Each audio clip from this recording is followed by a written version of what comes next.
how do marketers overcome imposter syndrome? So imposter syndrome is a really interesting one in my view. I've had it a few times, right?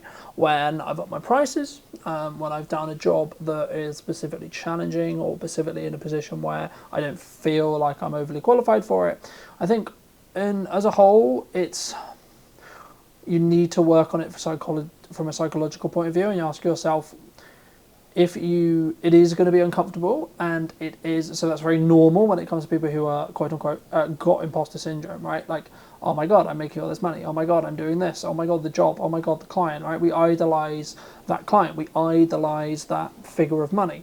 How could I possibly make 3 times my salary, or etc., right? But it's up to the client to make the choice on that value, and it's up to us to ensure that we're providing as good of a service as humanly possible. How can we be in a position where we can share our knowledge, share our value, so we are able to help people and able to move people forward? So I think there's no simple answer, and it's a very personal thing, I think, for imposter syndrome as a whole, but it actually is a sign of growth. In my view, it's a sign of growth, and it allows you to see and say, actually, yes, I am growing. I am in a position where that's great, that's wonderful. I can move forward. I can be in a position where I've made progress, right? And I think that's the key, and that's the important element that sometimes people underestimate, or sometimes people think that maybe they're not making that progression. And if you are feeling like maybe you're plateauing with what you're doing, or you're plateauing with where you are with business,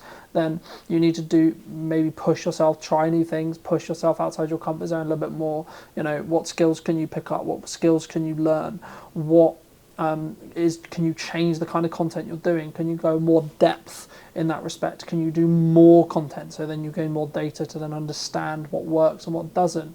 Can you create more volume? Can you learn about new AI tools potentially to cut up your podcast, to cut up your longer form content, to allow you to focus, to allow you to be in a position where you can push and then be in that maybe imposter syndrome element? But I think it's just a sign, simply as it's a sign of growth and a sign of improvement of September 2025 in Salisbury. So I'd love to have you. I'll leave links down in the description down below for those who may be interested in checking out the event a little bit more, and I'd love to hear what you think in the comment section down below. If you're new to the channel, why not be subscribed, and I'll see you very, very soon.